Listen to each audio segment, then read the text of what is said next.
দর্শক আমন্ত্রণ নিউজ 24 এর নিয়মিত আয়োজন বীজ সংলাপে আপনাদের সাথে আছি আমি নাজিয়া কণা।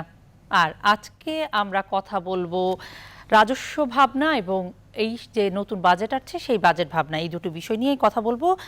আমাদের সাথে আজকে চারজন অতিথি যুক্ত হবেন, অতিথিরা স্কাইপের মাধ্যমে আমাদের সাথে যুক্ত হবেন। আমাদের সাথে যুক্ত হবেন জনাব মীর নাসির হোসেন, তিনি সাবেক সভাপতি এফবিসিসিআই। আমাদের সাথে যুক্ত হবেন জনাব মোহাম্মদ জসিম উদ্দিন, তিনি সাবেক প্রথম সহসভাপতি এফবিসিসিআই এবং একই সাথে তিনি বিপিজিএমই এর সভাপতি। আমাদের সাথে আরও যুক্ত হবেন জনাব মোশাররফ হোসেন ভূঁইয়া, তিনি সাবেক চেয়ারম্যান জাতীয় রাজস্ব বোর্ড। আমাদের সাথে আরও যুক্ত হবেন বিজিএমই এর সাবেক সভাপতি আনোয়ারুল আলম চৌধুরী পারভেজ। আমরা চারজন অতিথির সাথে পরিচিত হব, তাদেরকে স্বাগত জানাবো এবং একই সাথে আসলে আজকের বিষয় নিয়ে আলাপ করব। তবে তার আগে আজকের দিনের অর্থনৈতিক প্রতিবেদনগুলো দেখে নিব। করোনার প্রভাবে বড় ঘাটতিতে পড়তে যাচ্ছে দেশের রাজস্ব আদায়। অর্থ বছরের প্রথম 9 মাসে রাজস্ব আদায় কম হয়েছে 56,000 কোটি টাকার বেশি। বন্ধ রয়েছে রাজস্ব বোর্ড বহির্ভূত আয়ও। বিশেষজ্ঞরা বলছেন এই অবস্থা চলতে থাকলে করোনার ঝুঁকি মোকাবেলায় অর্থ যোগান দিতে হিমশিম খেতে হবে সরকারকে। এজন্য রাজস্ব আদায়ের সাথে সংশ্লিষ্ট সব অফিস খুলে দেওয়ার পরামর্শ তাদের। সুলতান আহমেদের রিপোর্টে থাকছে বিস্তারিত। এক অদৃশ্য ভাইরাস এলোমেলো করে দিয়েছে সব, থেমে গেছে পুরো পৃথিবীর অর্থনীতি। বাংলাদেশের আমদানি রপ্তানিতেও নেমেছে ধস। গেল এপ্রিল মাসে মোট রপ্তানি হয়েছে 52 কোটি মার্কিন ডলার, যা তার আগের বছরের চেয়ে প্রায় 83% কম। আশঙ্কাজনক হারে কমেছে আমদানির পরিমাণও। এতে বড় ঘাটতিতে পড়েছে সরকারের রাজস্ব আদায়।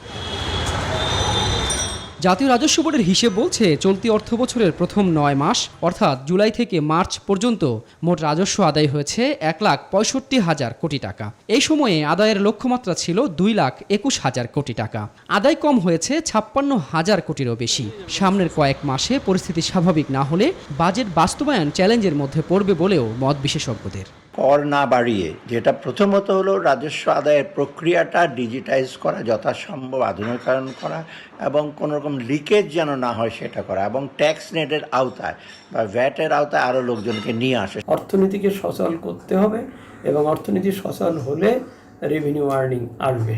দেখতে হবে যে যেখান থেকে তার রেভিনিউ আসে সেখানে আমি যা যা করার কথা ছিল, উচিত ছিল, সেগুলো ঠিক মতন করেছি কিনা।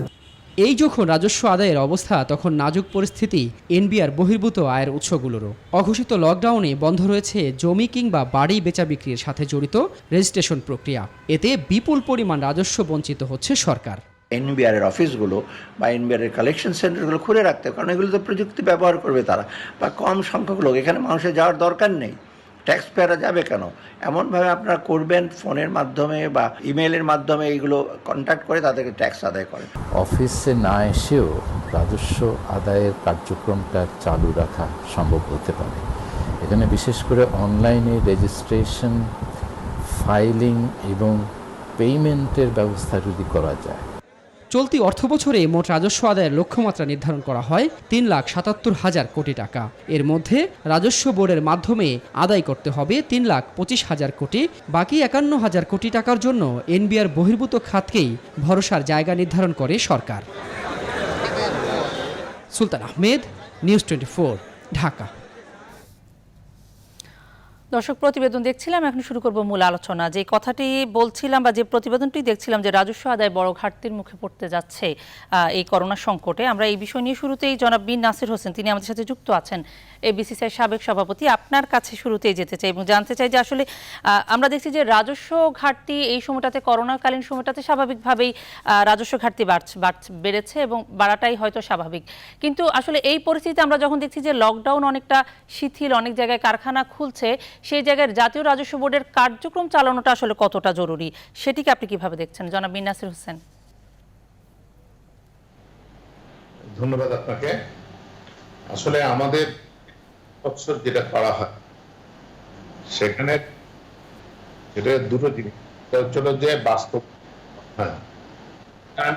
মূলত দেশীয় সূত্র থেকে, এনবিআর থেকে, এবং বছর আমরা দেখতে পাচ্ছি বিগত কয়েক বছর ধরে আদায় অর্জিত হচ্ছে না, যার সাপ্লিমেন্টারি বাজেটে সবসময় একটা সংস্কার করা। এই বছর অবস্থা আরো গুরুত্ব হয়েছে এই জন্য যে বৈশ্বিক করোনা তো রাজস্ব আদায়ের যে অবস্থা আমাদের, এটা আমরা অনেকবার চেষ্টা করছি যে ডিজিটাল করা, বসে যাতে লোককে সেই ব্যবস্থা আমরা এখনো করতে পারিনি। বিভিন্ন কারণে এখানে প্রাইভেট সেক্টরকে ঢাকা হাউসগুলিকে আপনার ডিজিটাল চেষ্টা করেছে, কিন্তু প্রকল্পগুলি কারণে বাস্তবায়িত, সেজন্য এখনো সনাতনী পদ্ধতি। তো বাজেটের সবচেয়ে বড় চ্যালেঞ্জ হবে আদায়। এখন আমরা যেটা দেখেছি বিগত বছরের বাজেটারি ছিল 8%, গোটা বছরে কিছু বেড়েছে। এই বাজেটারি ডেফিসিট আরো বাড়বে, কারণ আভ্যন্তরীণ সূত্র থেকে যে ডেফিসিট আসে সেটা আসবে। সেই রূপরেখা এমন ভাবে করতে হবে যেন অর্থায়নটা হয়। কারণ হচ্ছে অর্থায়ন না বাজেট কিন্তু বাস্তব সম্ভব হবে না। এখন যেটা করতে হবে সেটা হচ্ছে ইন্টারন্যাশনাল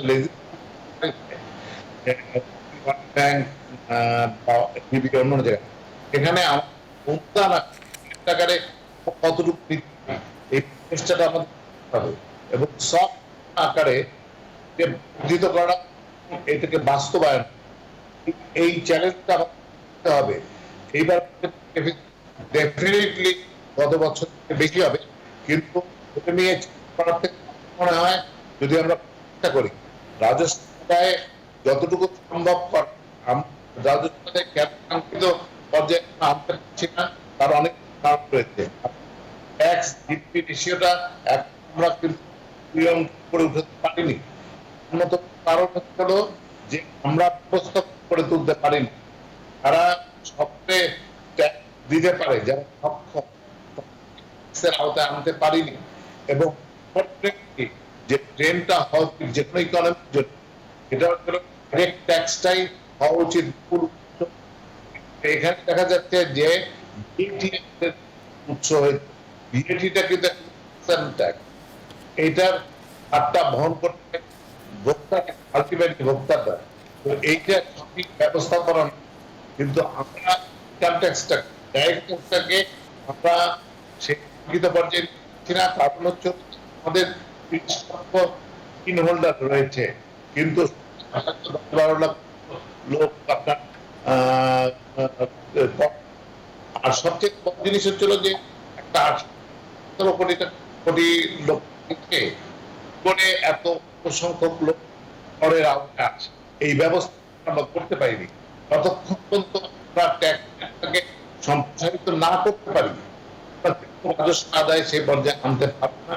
রাজস্ব আদায় সেই পর্যায়ে আসা সম্ভব না আপনি বলছেন। এই বাস্তবতায় করোনাকালীন এই সংকটের মধ্যে একটি নতুন বাজেট আসছে। সেই বাজেট আমরা জানি যে এই করোনাকালীন সময়ে আমাদের ব্যবসা বাণিজ্য উৎপাদন সব জায়গায় একটা বড় ধরনের ধাক্কা লেগেছে। আসছে বাজেট আসলে কেমন হওয়া উচিত, আপনার পরামর্শ কি থাকবে? না, বাজেট যেটা হবে, আমি যেটা আমার ধারণা গত বছরের হবে হয়তো 5 লাখ বেশি, প্রায় 5.5 লক্ষ কোটি টাকার মতো একটি বড় বাজেট আসছে, কিন্তু সেই বাজেটে যোগান দিতে তো সবচেয়ে বড় খাত রাজস্ব। সেই জায়গাটাতে আমার প্রশ্ন যে রাজস্ব আদায় যদি বাড়ে, রাজস্ব খাতে চাপ বাড়লে নিশ্চয়ই সেটি ব্যবসা বাণিজ্য বা উৎপাদন পর্যায়ে পণ্যের উপর বা ব্যবসায়ীদের উপরেই সেই রাজস্বটি আদায় হবে। সেটিতে আসলে কিভাবে সমন্বয় করা যেতে পারে যেন কারো উপর চাপ না পড়ে সেটি সঠিক একটি ব্যবস্থাপনা করা সম্ভব হয়? আসলে যেটা এবার রাজস্ব পলিসিটা ব্যবসা বাণিজ্য ব্যাহত না, প্রভাব না। আপনাদের কোনো সুনির্দিষ্ট প্রস্তাব আছে কিনা আসছে বাজেটে কেমন কর কাঠামো হওয়া উচিত? কর কাঠামো যেটা রয়েছে জায়গায় হয়তো বা হতে পারে, কিন্তু আমি একটা কথা বলি, কিন্তু ঘাটতি বাড়বে। সেই ঘাটতি জন্য সরকারকে অন্য অর্থনীতিকে সচেতন করতে হবে। আর দ্বিতীয় যে প্রকল্প থেকে আরম্ভ করতে হবে। আপনি সেটা সাজাতে হবে, বাস্তবমুখী করতে হবে। তাহলে আমরা দেখা যাচ্ছে পরে বাজেটটা কারণ এই ক্ষেত্রে ব্যয় এটা কিন্তু কমানো যাবে না। হয়তো প্রশাসনিক ব্যয় হয়তো কিছুটা কমানো যেতে পারে, এই জায়গাতে কিন্তু হাত দেওয়া যাবে না। সেই বাজেট নিয়ে আমাদের এবার 14 পরিমাণ অন্যান্য যে কোনো বছরের থেকে ঠিক হবে বলেই আমার ধারণা। করতে হবে বিভিন্ন অর্থনীতিকে সচল রাখতে হবে, আমাদের রাখতে হবে, তাহলে সংকট সেটা থেকে উত্তরণ ঘটাতে পারবে।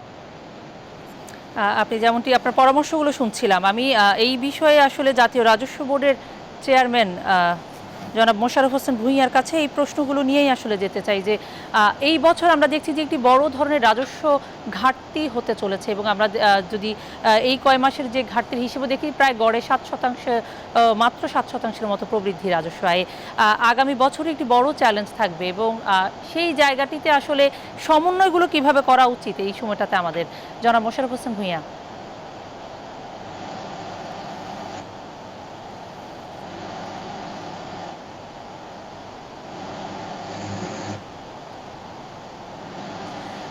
জনাব মোশাররফ হোসেন ভূঁইয়া, আপনি শুনতে পাচ্ছেন কিনা আমি জানি না। আপনাকে স্বাগত জানাচ্ছি আরেকবার, এবং প্রশ্নটি আবারও করছি। আসলে আসছে বাজেটে, এই বাজেটে আমরা দেখছি যে এক ধরনের বড় রাজস্ব ঘাটতির মধ্যে পড়েছে জাতীয় রাজস্ব বোর্ড।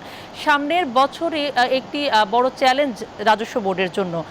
কর কাঠামো থেকে শুরু করে সব বিষয়ে আসলে নতুন করে ঢেলে সাজানোর কথা বলা হচ্ছে, যেহেতু করোনাকালীন সময়ে আমরা অনেক ধরনের সংকট আসলে দেখতে পাচ্ছি। এই জায়গাটিতে আপনার পরামর্শ কি থাকবে? আপনি আমাকে শুনতে পাচ্ছেন? জি, শুনতে পাচ্ছি, আপনি বলুন। আপনি যে 7% কথা বলেছেন রেভিনিউ প্রবৃদ্ধি, এটি মার্চ মাসের আগ পর্যন্ত। মার্চ, এপ্রিল, মে, জুন, এখন তো কোনো রেভিনিউই আসবে না। এখন আমরা কোনো তথ্যও পাচ্ছি না। হ্যাঁ, তথ্য পাওয়া যাবে না, রেভিনিউ আসারও সম্ভাবনা নাই। অফিস আদালত খোলার পরে আমাদের ট্যাক্স অফিসাররা কোথায় যাবে, কার কাছে যাবে, একটা বিরাট চ্যালেঞ্জ এগুলি। তো সেই জন্য ধরেই নেওয়া যায় যে এই রিভাইজড যেই অ্যালোকেশনটা দেওয়া আছে রেভিনিউ 3 লক্ষ কোটি টাকা, এর হয়তো 2 লক্ষ কোটি টাকা আদায় হবে কিনা সন্দেহ আছে। অর্থাৎ ডেফিসিট প্রায় 1 লক্ষ কোটি টাকা থাকবে। আচ্ছা, তো সেটা এই কিছু করার নাই। এখন লক্ষ্য যেটি হবে সেটি হলো যে আগামী বাজেটের যে লক্ষ্য নির্ধারণ করা হচ্ছে, আমরা শুনতে পাচ্ছি 3,30,000 টাকা, অর্থাৎ 10% গ্রোথ দেখি। তো সেটার জন্য বর্তমানে যে বাজেট প্রণীত হচ্ছে সেখানে খেয়াল রাখতে হবে। আমার পরামর্শ সেটা হলো যে খুব বড় রকমের রিফর্মের প্রয়োজন নাই। যেখানে যেখানে এই কিছুটা টাকা ইনজেক্ট করা ইকোনমিতে যাতে আসতে পারে, সেই চেষ্টা করতে হবে যাতে পরবর্তী সময়ে ট্যাক্স পাওয়া যায়, এবং সেই জন্য ইকোনমিক অ্যাক্টিভিটি দেশে বাড়াতে হবে।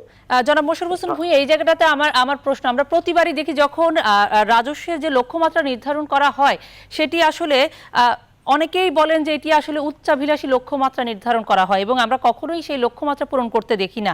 এবং আমরা যদি এই বছর বা আগের বছরেও দেখি যে আসলে যে লক্ষ্যমাত্রা, সেই লক্ষ্যমাত্রাকে পুনরায় আসলে নতুন করে লক্ষ্যমাত্রা কমিয়ে ধরার পরেও সেই লক্ষ্যমাত্রা অর্জন সম্ভব হয় নাই। এক্ষেত্রে এইবারের যে লক্ষ্যমাত্রা এই সংকটকালীন সময়ে, এটি কি উচ্চাভিলাষী নয়? উচ্চাভিলাষী নিঃসন্দেহে, কিন্তু সরকার যেহেতু বাজেট তৈরি করছে আগামী 1 বছরের জন্য, এবং এই বাজেটে গ্রোথ প্রসপেক্টটা সরকার ঠিকই রাখবে। যেমন 8% গ্রোথের একটা ইচ্ছা আছে, তো সেটা এখন 8%-এর জায়গায় যদি কমও হয় সেটি পরে দেখা যাবে, কিন্তু বাজেট প্রণয়নের ক্ষেত্রে যাতে দ্বিতীয়বার হাত দিতে না হয় সেই জন্য সরকার একসাথে, অর্থাৎ লক্ষ্যমাত্রা অর্জন হোক আর না হোক, একটি বড় অঙ্কের লক্ষ্য দিয়ে দেওয়ার যে প্রবণতা সেটি থাকতেই পারে, আপনি তাই বলছেন। আমি আপনাকে পরিষ্কার করি, বিগত কয়েক বছর যাবতই এই ট্রেন্ডেই যাচ্ছে, এবং আমি হয়তো 2-1 দিনের মধ্যে খবরের কাগজে আসবে, আমি একটা বাজেটের উপর লেখা লিখেছি, সেটাতে আমি বলতে চেয়েছি যে লক্ষ্যমাত্রা যাই দেওয়া হোক, জাতীয় রাজস্ব বোর্ডের পক্ষ থেকে সর্বতোভাবে একটা চেষ্টা থাকবে, এবং সেই চেষ্টায় যতটা অর্জন করা সম্ভব হবে, আর বাকি টাকা সরকার হয়তো অন্য কোনো উপায়ে সংস্থান করবে। বিশেষ করে এবছর সংস্থান করার জন্য সরকারকে অনেক বিকল্প পদ্ধতিতে চিন্তা করতে হবে। যেমন ধরেন আপনি 1,00,000 কোটি টাকা সরকার যে প্রণোদনার ডিক্লারেশন দিয়েছে, সেই টাকাটা বাংলাদেশ ব্যাংক তাদের এক্সপানশনারি মনিটারি পলিসি মাধ্যমে করবে। সেইখানে সরকারের বাজেট থেকে টাকা দেওয়া যাবে না। বাজেট শুধু এবছর যেটি হবে সেটিতে জাতীয় রাজস্ব বোর্ড যা সংস্থান করতে পারে, এরপরে আমাদের ডেভেলপমেন্ট পার্টনারদের কাছ থেকে দেন দরবার করে তাদের কাছ থেকে আরো বিশেষ করে বাজেট সাপোর্ট আকারে টাকা পয়সা নিতে হবে।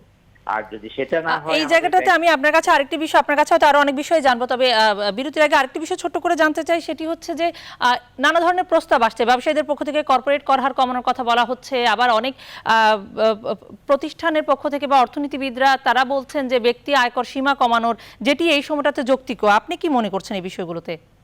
আমি মনে করি, বিশেষ করে আমি তো সরকারের কাজ করে এসেছি, এখনো সরকারের দিকটাকেই দেখি। সেটি হলো যে কর্পোরেট কর হার কমানো, ব্যক্তি আয় সীমার যে লিমিট আছে সেটা বাড়িয়ে দেওয়া, এগুলি করলে আপনার ট্যাক্সের যেই ঘাটতি হবে সেটা কিন্তু পূরণ করার শর্ট টার্মে কোনো রাস্তা নেই। কিন্তু সেক্ষেত্রে মানে সেই সামর্থ্য তো এখন অনেকের থাকবে না। ব্যক্তি আয়সীমা লিমিট যদি না বাড়ানো হয়, এখন ব্যক্তির আয় কিন্তু আগের পর্যায়ে নেই সবার ক্ষেত্রে, বা সবার সেই সামর্থ্য নেই, অনেকেই সঞ্চয় ভেঙে ফেলেছেন। সেই জায়গাটিতে কি হবে? সেক্ষেত্রে কি মানে এর বিপরীতে কি আমরা করের আওতা বাড়ানোর কথা যেটা বারবার বলি, করজাল বাড়ানোর কথা যেটা বলি, আমাদের কর জিডিপি রেশিও বাড়ানোর কথা যেটা বারবার বলি, সেই জায়গাটাতেই কি মনোযোগ দেওয়া উচিত না? সেটা তো মনোযোগ দিবেই, এবং সেটা চলমান প্রক্রিয়া। সরকার সেটি করছে, মানে জাতীয় রাজস্ব বোর্ড সরকার সেটি করছে। আমি আপনার কাছে আসবো, আপনি থাকুন আমাদের সাথে। আমি মীর নাসির হোসেন, এই বিষয়গুলোতে আপনার কোনো মন্তব্য আছে কিনা সেটি একটু জানতে চাই। না, ব্যাপারটা ছিল যে এই কর্পোরেট ট্যাক্সের ব্যাপারে, পার্সোনাল ট্যাক্স মানে আমরা দীর্ঘদিন বলে আসছি।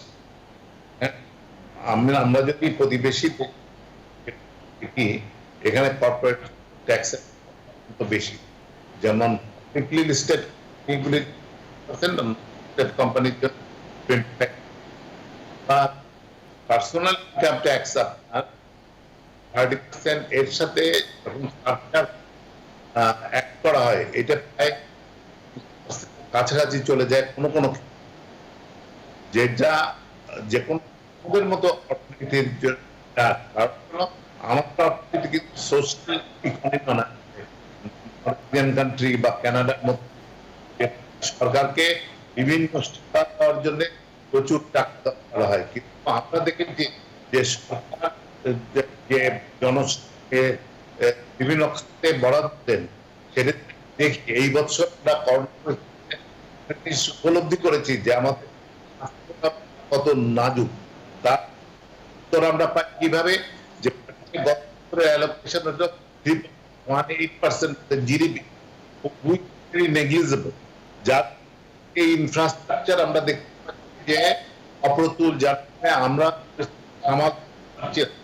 মানে আগামী বাজেটে কিন্তু প্রায়োরিটাইজ করতে হবে কোন সেক্টরে আপনার ঠিক করে।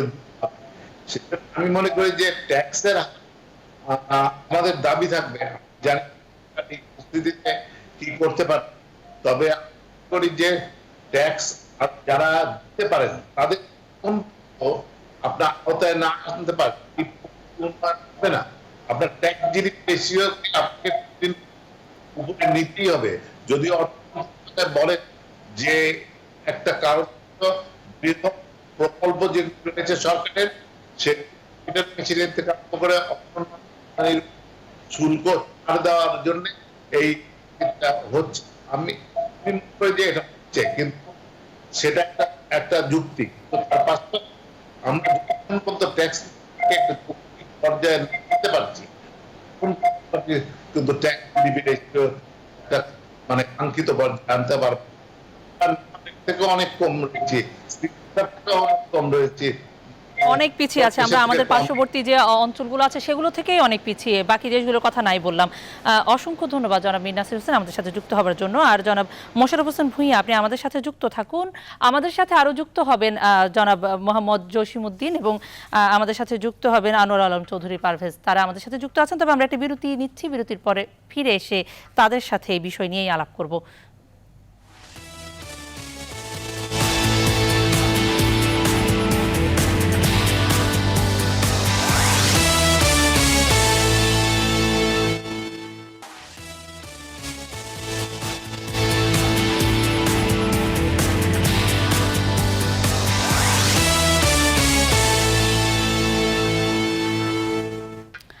দর্শক, আরেকবার স্বাগত। বীজ সংলাপে কথা বলছিলাম রাজস্ব আয় এবং আমাদের সামনে যে বাজেট আসছে সেই বাজেট ভাবনা বিষয়ে।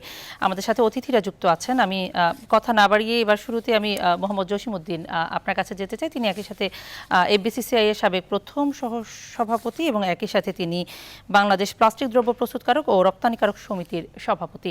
আপনাকে স্বাগত জানাচ্ছি আমাদের আজকের আয়োজনে। আমরা কথা বলছিলাম যে রাজস্ব আয় এবার কম হচ্ছে এবং আগামী নতুন যে বাজেট আসছে সেই বাজেট আমরা দেখছি যে রাজস্বের একটি বড় লক্ষ্যমাত্রা আবারও ধরেই আসলে বাজেট প্রণয়ন করা হচ্ছে। এবারের বাজেট আসলে কেমন হওয়া উচিত, আপনার পক্ষ থেকে আপনাদের পরামর্শ কি থাকবে? ধন্যবাদ আপনাকে। আসলে আপনারা জানেন যে সারা পৃথিবীতে একটা করোনার যে প্রভাব মহামারী ধারণ করেছেন, এতে সারা পৃথিবী এখন টালমাটাল। এই অবস্থাতে আমি মনে করি যে বাংলাদেশের বাইরে না, এবং এটার যে যতক্ষণ পর্যন্ত আপনার ভ্যাকসিন না বাইর হচ্ছে ততক্ষণ পর্যন্ত আমরা জানি না কেউই এটার কি অবস্থাটা হবে। সুতরাং কেউ কেউ বলছেন যে এবছর বেঁচে থাকাটাই প্রফিট। সুতরাং এখানে আমরা একদম আমাদের আগের মতো একটা বড় বিশাল বাজেট তৈরি করবো, এটা অ্যাচিভ করা সম্ভব হবে না। সেটা আমার মনে হয় যে ভেবেচিন্তে করা উচিত, কারণ সরকারের অনেক ধরনের ছাড় দিতে হবে প্রত্যেকটা সেক্টর, কারণ বড়রা বড়দের মতো এফেক্ট হয়েছেন, ছোটরা ছোটদের মতো এফেক্ট হয়েছেন। তো সুতরাং এই জায়গায় সরকারের অলরেডি মাননীয় প্রধানমন্ত্রী অনেকগুলি প্যাকেজ নিয়ে এসছেন। এই প্যাকেজগুলি আনতে হইলে অত টাকা দরকার। সেই ক্ষেত্রে আমি মনে করব যে আমাদের যেটি অ্যাচিভেবল সেটাই করা উচিত, যেখানে আমাদের এমন কিছু করা উচিত হবে না যেটা অ্যাচিভেবল না। আর এবছর আমাদেরকে হয়তো আমাদের বন্ধু দেশ যেগুলি, যেমন আমাদের সাহায্য সংস্থা যেগুলি, তাদের সাথে একটু ভালো সম্পর্ক রেখে তাদের থেকে আমাদেরকে কিছু টাকা পয়সা নিয়ে আসতে হবে, যেমন ওয়ার্ল্ড ব্যাংক থেকে শুরু করে যে সকল ডেভেলপমেন্ট পার্টনার গুলি আমাদের সাথে আছে। আর আমাদের যে সকল প্রোগ্রাম গুলি আছে, আমার কাছে সবচাইতে খারাপ লাগে যখন আমাদের রেভিনিউ গ্রোথটা ধরা হয় বা বাজেটের গ্রোথ ধরা হয় 6%, যেটি কখনোই কিন্তু অ্যাচিভেবল হয় না, কারণ আমাদের গ্রোথ তো এত, আমাদের জিডিপি গ্রোথ হচ্ছে 7 থেকে 8%, আর আমরা 40% ধরি বাজেট। এরপরে আমরা মাঠ পর্যায়ে আরো 20% দিয়ে টার্গেট দিয়ে তাদেরকে আমরা বাজারে নামায় দিই। পরে তারা তাদের এই অ্যাচিভমেন্ট করানোর জন্য যায় অনেক সময় মাঠ পত্রিকা, বিশেষ করে যেগুলি সরাসরি ব্যাট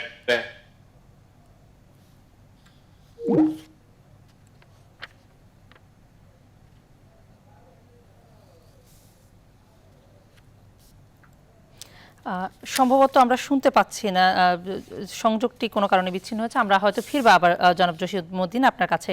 আমরা আনোয়ারুল আলম চৌধুরী পারভেজ, সাবেক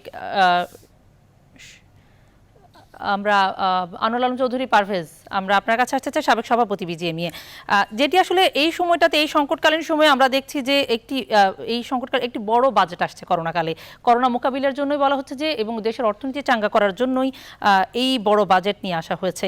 কিন্তু এইবারের বাজেটে আসলে কিছু আলাদা নীতি সহায়তা তো দরকার, যেহেতু আমাদের সবগুলো খাতই এখন ক্ষতিগ্রস্ত।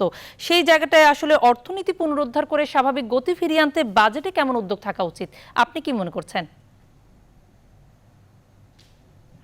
আমি সবার কথাগুলি শুনছিলাম খুব কেয়ারফুলি, প্রত্যেকে কোয়াইট অরিড যে আসলে এবার বাজেটটা যে দেওয়া হচ্ছে সেটা কতটুকু অ্যাচিভেবল আর অ্যাচিভেবল না। আমি এখানে কিছু জিনিস অ্যাড করতে চাই, সেটা হলো যে করোনা ভাইরাসের কারণে পুরো পৃথিবী এখন ইকোনমিটা টালমাটাল হয়ে গেছে। আপনারা দেখেছেন যে ব্রিটিশ গভর্নমেন্ট বলেছে ওরা 300 বছরের পেছনে যে ইকোনমি সিচুয়েশন ছিল সেই জায়গায় চলে গেছে, এবং it's not rescission, it's depression. এবং একই জিনিস আমেরিকা বলতেছে সেকেন্ড ওয়ার্ল্ড ওয়ারের পেছনে। তার মানে প্রত্যেকে একটা ক্রাইসিসের মধ্যে পড়ে গেছে, এবং এখানে আগামী 1-1.5 বছর আগে কোনো অবস্থাতে কারো ইকোনমি স্ট্রেইট লাইন হবে না, এটাই কিন্তু বাস্তবতা। আর সেটাই যদি হয় সেটা আমাদেরকে কিন্তু মাথায় রাখতে হবে, কারণ আমাদের ইকোনমি অনেক কিছুই নির্ভর করে বিদেশের উপরেও। কিন্তু আজকে দেখেন আমাদের ফরেন রেমিটেন্স এই ভাইরা যারা যাচ্ছিল তারাও কিন্তু ফেরত আসছে, এটাও কিন্তু একটা বিরাট আমাদের জন্য হেডেক হয়ে আসবে, এবং কস্টলি। তার মানে ফরেন রেমিটেন্সের ইনকাম কমে আসবে, এক্সপোর্ট ডেফিনেটলি কমে যাচ্ছে। আপনারা বুঝতেই পারছেন যে বিদেশে কোনো রিটেল শপই ঠিকভাবে চালু অবস্থায় নাই, রাদা বড় বড় অনেক রিটেল শপ হয়ে যাচ্ছে, ব্যাংকরাপ্ট হয়ে যাচ্ছে। তো আমরা কিন্তু দেখতে পাচ্ছি যে সেখানেও এক্সপোর্টের ক্ষেত্রেও বাংলাদেশ তো ডিপেন্ডেন্ট অন গার্মেন্টস মোস্টলি, এবং সেটাও ওইভাবে গ্রো হবে না। রাদার এটা অনেকাংশে এমনি আমরা এইটা করোনা ভাইরাসের আগে আমরা দেখেছি যে গার্মেন্টস সেক্টরে গ্রোথ রেটটা কিন্তু মাইনাস ছিল, অলমোস্ট লাইক 11%, এবং ওভারঅল এক্সপোর্ট গ্রোথও কিন্তু 7.8% হয়ে গেছিল, কিন্তু নেগেটিভ গ্রোথ। সো আগামীতে এটা আরো অনেক নেগেটিভ গ্রোথ কিন্তু আমরা দেখবো এটার মধ্যে, এবং অনেক ইন্ডাস্ট্রিও কিন্তু বন্ধ হয়ে যাবে। এবং এগ্রিকালচারটা আমরা স্ট্রং আছি এখনো, আল্লাহ দিলে, আল্লাহ রহমতে, যেটা প্রাইম মিনিস্টার যেহেতু প্রথমে এটা দিকে অ্যাড্রেস করে ফেলেছে, তো এই জায়গাটা আমরা হয়তো সুযোগ হয়। কারণ আমাদের ইকোনমিটা 3টা পিলারের উপর নির্ভরশীল, একটা হলো ফরেন রেমিটেন্স, একটা হলো এগ্রিকালচারাল প্রোডাক্ট, আরেকটা হলো এক্সপোর্ট, এবং বেসিক্যালি R&D সেক্টর। তো এই মুহূর্তে তার মানেটা কি দাঁড়াচ্ছে? তার মানে দাঁড়াচ্ছে আমাদের ইকোনমিটাকে স্ট্রং রাখতে গেলে, চাঙ্গা রাখতে গেলে আমাদের লোকাল মার্কেটটা উপর কিন্তু অ্যাড্রেস করতে হবে, এটার মধ্যে কোনো সন্দেহ নাই। আমাদের লোকাল যে ম্যানুফ্যাকচারিং বলে, লোকাল সার্ভিস সেক্টর, এগুলি কিন্তু লোকাল সেক্টরের দিকে যদি আপনি তাকান, আমাদের যে SME সেক্টর অলরেডি কিন্তু অনেকে বলা বলি শুরু করে দিয়েছে যে অলমোস্ট 52% আমরা কন্ট্রিবিউট করি আমাদের টোটাল ইকোনমি ইন্ডাস্ট্রিতে, এবং এই SMEর মধ্যে 35 থেকে 40% ক্লোজ ডাউন হয়ে যাবে। যদি এই হয় তাহলে আমাদের করণীয় কি আছে? সরকারকে কিন্তু অনেক কিছুই উদ্যোগ নিতে হবে খুব পজিটিভলি, যাতে এই ইন্ডাস্ট্রিগুলি কোনো অবস্থাতে বন্ধ না হয়, যদি আবার চালু থাকে। যত ধরনের বড় ইন্ডাস্ট্রি হোক, বড় ইন্ডাস্ট্রির সাথেই কিন্তু ছোটগুলি আবার গ্রো করে। বড় ইন্ডাস্ট্রিগুলিও কিন্তু কম্পিটিটিভ হতে হবে এবং তাদেরকে সাকসেসফুল চলতে হবে। আপনি দেখেন আপনার সার্ভিস সেক্টরও কিন্তু বড় ধাক্কা খাচ্ছে, আপনি ট্যুরিজম বলেন আর কনস্ট্রাকশন বলেন, সবই কিন্তু ধাক্কা কিন্তু খেয়ে যাবে, আপনি কোনোটাই 12 মাস 18 মাসের আগে হবে না। তাহলে আমাদের রেভিনিউ কালেকশনটা কি হবে? এখন যদি এর মধ্যে যদি এরকম ক্রাইসিসের সময় রেভিনিউ যদি যেই গতিতে যাচ্ছে, কর্পোরেট ট্যাক্স বলেন আর ইন্ডিভিজুয়াল ট্যাক্স বলেন, সেই হিসাবে যদি যায়, এবং আমি কিন্তু আমার মনে হয় যে আমরা যে ইকোনমি যে ভাইব্রেন্ট করবো, আবার যে গিয়ার্ড আপ করবো, it will be very very difficult হয়ে যাবে। রাদার এখন যে জায়গাটা অ্যাড্রেস করতে হবে সেটা হলো যে কর্পোরেট ট্যাক্সগুলি কিন্তু এখন কমায় নিয়ে আসতে হবে, ইন্ডিভিজুয়াল ট্যাক্সগুলোকেও কিন্তু এমন জায়গায় নিয়ে আসতে হবে যাতে মানুষ ট্যাক্স নেটের মধ্যে পড়ে যায় এবং মানুষ ফিল করে যে মানুষের দিতে খুব একটা কষ্ট না হয়। আপনি দেখেন আপনি একটা কোম্পানিতে প্রফিটের উপরও দিবেন, এবং ওটা যখন ডিভিডেন্ড ডিক্লেয়ার করে এটা পার্সোনাল ইনকামে যাবে, সেটার উপরও আবার আপনি ট্যাক্স দিবেন। তাহলে এই যে ডাবল ট্যাক্সেশনে কিন্তু অনেকে এখন রাজি হচ্ছে না। তো আমাকে কিন্তু এখন কিছু টেকনিক খাটাইতে হবে যাতে করে আমরা এটার মধ্যে নেটের মধ্যে ঢুকতে পারি, প্লাস ইন্ডিভিজুয়াল যে ট্যাক্সগুলি দেখেন, ইন্ডিভিজুয়াল ট্যাক্স যেই পরিমাণ জনাব আনোয়ারুল আলম চৌধুরী পারভেজ, আমি আপনাকে একটু থামাই এই জায়গায় থামিয়ে একটি প্রশ্ন করতে চাই। আপনারা বলছিলেন যে রপ্তানি কমবে, সেই জায়গাটা থেকে হয়তো অনেকগুলো পদক্ষেপ নিতে হবে, কর্পোরেট ট্যাক্স কমানোর কথা বলছেন, কিন্তু একই সাথে তো আপনারা ক্ষতিগ্রস্ত বলে আপনাদের জন্য প্রণোদনা প্যাকেজ, যারা যেসব ব্যবসায়ী ক্ষতিগ্রস্ত তাদেরকে প্রণোদনার আওতায় আনা হচ্ছে, তাহলেও কেন আসলে পরবর্তী বাজেটে আবার নতুন করে আপনাদেরকে সুবিধা দিতে হবে? আপনি কিন্তু ভুল করতেছেন, আমি ওভারঅল জিনিস নিয়ে কিন্তু কথা বলছি।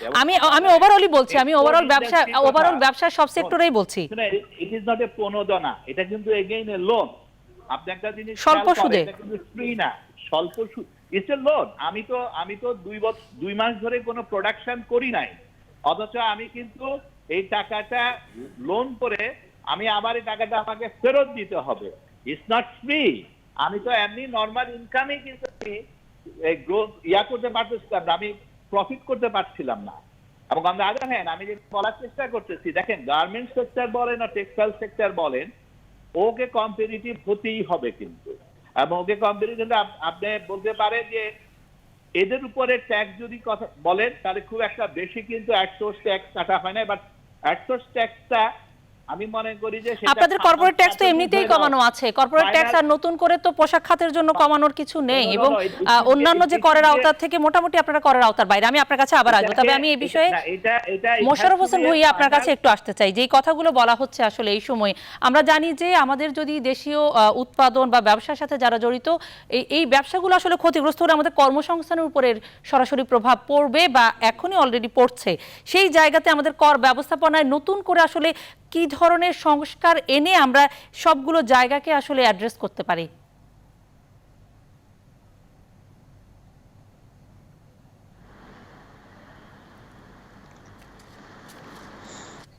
জনাব মোশাররফ হোসেন ভূঁইয়া। হ্যাঁ, আমি কথা বলছি। তো জনাব আনোয়ারুল আলম চৌধুরী সাহেব যেটি বলেছেন যে আমাদের কিন্তু কৃষি চলছে, এখন কৃষির মতো যদি শিল্প কারখানা না চলে তাহলে মানুষের হাতে টাকা আসবে না এবং মানুষ তার পারচেজিং পাওয়ার হারিয়ে ফেলবে। বিশেষ করে আমাদের দেশে আপনারা জানেন যে প্রায় 2 কোটি থেকে 4 কোটি লোক কিন্তু এই ডেইলি ইনকামের উপর নির্ভর করে। এরকম না যে 6 মাস তারা যদি বসে বসে খায় তাদের টাকা পয়সা আছে। সেই জন্য শিল্প কলকারখানা খোলার বিকল্প নাই। এখন আমরা যদি ওই বিষয়ে বাজেটে আসি তাহলে বাজেটের সাথে কিন্তু আমাদের যে শিল্প কলকারখানা খোলা বা সেটার যে এফেক্ট আছে সেটা ট্যাক্সে পরে পড়বে। বাজেট তৈরির ক্ষেত্রে এখন সরকার যে নীতিতে আগাচ্ছে এটি থেকে ফিরে আসার কোনো উপায় নাই, ছোট করার উপায় নাই। কারণ পৃথিবীর সকল দেশ বিশেষ করে এই ধরনের যখন ক্রাইসিস আসে মন্দা, তখন গভর্নমেন্ট একটা কন্টিনিউ রাখার একটা চিন্তা ভাবনা করে। সেই জন্য সরকার বাজেটের যে অ্যালোকেশনটা আছে বিভিন্ন মন্ত্রণালয়ে এবং আমাদের এডিপিতে সেটি কমানো যাবে। বাজেটের অ্যালোকেশন অনুযায়ী প্রকল্প চলতে হবে এবং প্রকল্পগুলি যদি চলে তাহলে কিন্তু মানুষের যে এই যে ইকোনমিক ব্যাপার, আর যেরকম লক্ষ্য করা যাচ্ছে প্যান্ডেমিকের যে অবস্থা এটা যে কবে কমতে পারে সেটি এখনো বলা যাচ্ছে না। আমি আপনার কাছে আবার আসবো। আমি জনাব মোহাম্মদ জসিমউদ্দিন আপনার কাছে যেতে চাই, আমরা কথা শেষ করতে পারিনি। আপনার কাছে যেটি জানতে চাচ্ছিলাম যে এই সময়টাতে আসলে বাজেট ভাবনার কথাগুলো আসছে, আপনার জায়গাটা থেকে বাজেট ভাবনা আসলে কি থাকা উচিত, এবং একটি বিষয় যোগ করে দিই, সেটি হচ্ছে যে খুব একটি বড় কোনো পরিবর্তন আসবে না তেমন একটা ইঙ্গিত আমরা পাচ্ছি। কর্পোরেট কর হার কমানোর এখন পর্যন্ত কোনো সিদ্ধান্ত নেই। এর বাইরে আসলে সারচার্জ বাড়ানোর বিষয়টিও আলোচনায় আসছে। যেই কর কাঠামো আছে সেটির মধ্যে থেকেই করোনা পরবর্তী সময়ে ব্যবসা বাণিজ্য চালানো আপনাদের জন্য কতটা চ্যালেঞ্জ হবে? ধন্যবাদ। আসলে এখানে বাজেটে আমাদের যখন বাজেট করি আমরা করি কিন্তু অনেক কিছু, আমরা স্মল মিডিয়াম জন্য অনেক কিছু করি, কিন্তু বাজেট করার সময় আমি ভুলে যাই। কারণ বাজেট তো এখানে সাবেক চেয়ারম্যান মহোদয় আছেন, বাজেটটা তো ওনার ওই আলাপ আলোচনা হয় ঠিকই আমাদের সাথে, কিন্তু উনার ওই যারা ফার্স্ট সেক্রেটারি সেকেন্ড সেক্রেটারি প্রায় মোটামুটি অলমোস্ট ফাইনাল করে ওনাদের কাছে নিয়ে আসে, পরবর্তীতে কিছু মন্ত্রী মিনিস্টার মাননীয় প্রধানমন্ত্রীর কাছে যায়, ডেলিগেশন হয়। কিন্তু ওনারা এই যখন যাদেরকে আপনার টার্গেট করা উচিত, এখন যেটা পারভেজ ভাই যেটা বললেন, আমি যেটা বলার চেষ্টা করছিলাম ফিনিশ করতে পারি না, সেটি হচ্ছে যে এখন তো একটা মানে অন্যরকম সময়। এই সময়ে আমি আমার মতো মতেই চলতে হবে তা তো না। এখানে আমি 5 লাখ কোটি টাকার বাজেট বানাবো, আমার রেভিনিউ টার্গেট তো থাকতে হবে। রেভিনিউ গুলি কোথেকে আদায় করবো? ইন্ডাস্ট্রি যদি না থাকে তাহলে রেভিনিউ গুলি কোথেকে আসবে? আপনি ধরেন গত 2 মাস কোনো ইন্ডাস্ট্রি এক্সপোর্ট তো ভাগ দূরের কথা, লোকাল কোনো ইন্ডাস্ট্রিও তো চলে নাই, এক্সেপ্ট ফুড এন্ড মানে এসেনশিয়াল আইটেম ছাড়া অন্যান্য ইন্ডাস্ট্রি কিন্তু চলে নাই। এখন পারভেজ ভাইরা তো টাকা পাইছে কিছু বেতন দেওয়ার জন্য 2% সুদে, কিন্তু অন্যরা তো লোকাল ইন্ডাস্ট্রি গুলি যারা আছে তারাও তো বেতন দিতে হবে, তারা তো তাও পান না। সুতরাং এখানে 30,000 কোটি টাকার 20,000 কোটি টাকার প্যাকেজ ঘোষণা করা হয়েছে, এগুলি কিন্তু একটি টাকাও কিন্তু এখনো কোনো ব্যাংক ছাড় করেন না। তাদের ধারণা এটা ঈদের পর আস্তে আস্তে ক্যাপিটালের টাকা অসুবিধা না, এগুলি তো দিস ইজ দি রিয়ালিটি। এখন এই অবস্থায় আমাদেরকে মানে আমাদের অ্যালোকেশনও তো আমাদেরকে এখন আমরা এর আগে আমরা চিন্তা করছি আমরা বড় বড় মেগা প্রজেক্ট গুলি করবো, মেগা প্রজেক্ট গুলি করলে দেশের ইনফ্রাস্ট্রাকচার ডেভেলপ হবে, ইনফ্রাস্ট্রাকচার ডেভেলপ হলে আমাদের কর্মসংস্থান হবে। কিন্তু এখন তো ওই রকম চিন্তা চেয়ে বেড়ে আসে, চিন্তা থেকে বেড়ে আসে আমাদের ইন্ডাস্ট্রিগুলি যেটা ভারত বললেন, আমরা আমাদের এসএমইর কন্ট্রিবিউশন বাংলাদেশে 80% কাছাকাছি। এখন যদি 30% যদি ওখান থেকে বন্ধ হয়ে যায় তাহলে কর্মসংস্থান অবস্থাটা কি হবে?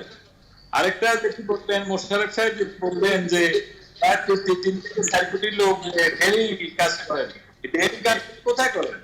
এরা বিভিন্ন ইন্ডাস্ট্রিতে করেন, অথবা কোথাও কনস্ট্রাকশন সেক্টরে করেন, অথবা বিভিন্ন জায়গায় করেন।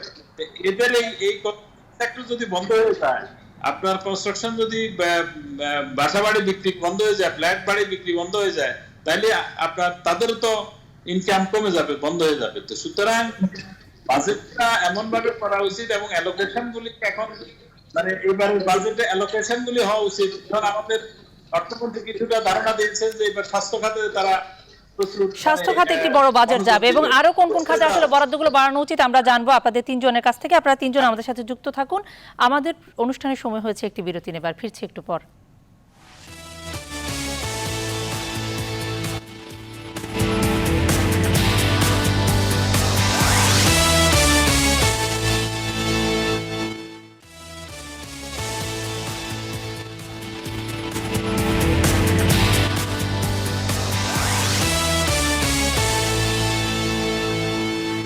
দর্শক, আরেকবার আমন্ত্রণ। বীজ সংলাপে কথা বলছিলাম বাজেট ভাবনা এবং রাজস্ব আয় বিষয়ে, এবং আমরা জানি যে করোনা মোকাবিলায় একটি বড় বাজেট আসছে প্রায় 5,65,000 কোটি টাকা। সেই বাজেটে আসলে স্বাস্থ্য খাত এবং সামাজিক সুরক্ষা খাতকে প্রাধান্য দিয়ে এই বড় বাজেট করা হচ্ছে। কিন্তু আমরা আসলে জানতে চাই যে দেশের অর্থনীতির স্বার্থে, দেশের অর্থনীতি টিকিয়ে রাখতে কর্মসংস্থান, বিনিয়োগ, এই বিষয়গুলোকে বিবেচনায় নিয়ে করোনাকালীন এই বাজেট কেমন হওয়া উচিত। আমি আমাদের 3 জন অতিথির কাছ থেকে ছোট্ট করে 1 মিনিটের মূল্যায়ন শুনতে চাইবো, কারণ আমাদের হাতে একদমই সময় না। আমি শুরুতেই জনাব জসিমউদ্দিন, আপনার কাছে মূল্যায়নটি জানতে চাই।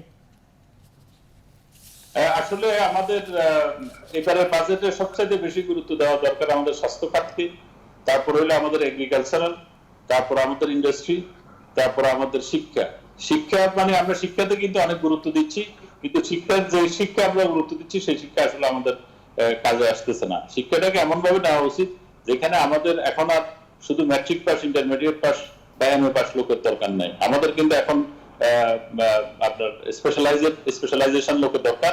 সেইভাবে আমাদের মনে হয় যে শিক্ষা খাতকে সাজানো উচিত। আর কর্মসংস্থানের জন্য বাংলাদেশের যে আমাদের যে ভিশন 2041 সালের, আমাদের যে ভিশন 2030 সালের, সেটাকে যদি আমরা ইনলাইন রাখতে চাই তাহলে কিন্তু কর্মসংস্থানের কোনো বিকল্প নাই। কর্মসংস্থান করতে হলে ইন্ডাস্ট্রিয়াল সেক্টরকে গুরুত্ব দিতে হবে। এখন ইন্ডাস্ট্রিয়াল সেক্টরের মধ্যে ছোট ছোট যে সকল ইন্ডাস্ট্রিগুলি আছে, আপনি এবার সবাইকে গুরুত্ব দেওয়ার কথা বলছেন। আমি আনোয়ারুল আলম চৌধুরী পারভেজ, আপনার কাছে এক কথায় আসলে বাজেট মূল্যায়ন জানতে চাই, কেমন বাজেট হওয়া উচিত? দেখেন, বাজেটটা এখন এমন ভাবে হওয়া উচিত যাতে করে জব ঠিক মতো রাখা, জব ক্রিয়েশন যাতে কন্টিনিউয়াসলি থাকে। আমরা কিন্তু ওই জায়গায় এখন বিরাট ধাক্কা একটা খাবো। আর সেটা করতে গেলে আমি মনে করি যে কিছু কিছু জায়গায় গভর্নমেন্ট কিছু স্মার্ট হওয়া উচিত, যেমন ধরেন ফর এক্সাম্পল ভ্যাট। আমাদের হাতে আজকে একেবারেই সময় না, আমি মোশাররফ হোসেন ভূঁইয়া এক কথায় আপনার মন্তব্য জানতে চাই।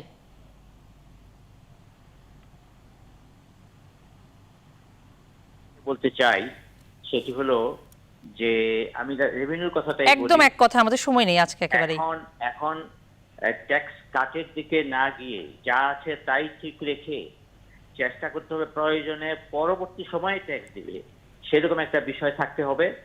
আর আরেকটা বিষয় হলো যে প্রণোদনা প্যাকেজগুলি যত দ্রুত ব্যাংকের মাধ্যমে ছাড় করা যায় এবং সেটাতে সঠিক ব্যবহার নিশ্চিত করা যায়। অসংখ্য ধন্যবাদ জনাব মোশাররফ হোসেন ভূঁইয়া, জনাব মোহাম্মদ জসিমউদ্দিন, জনাব আনোয়ারুল আলম চৌধুরী পারভেজ, আপনাদের তিনজনকেই।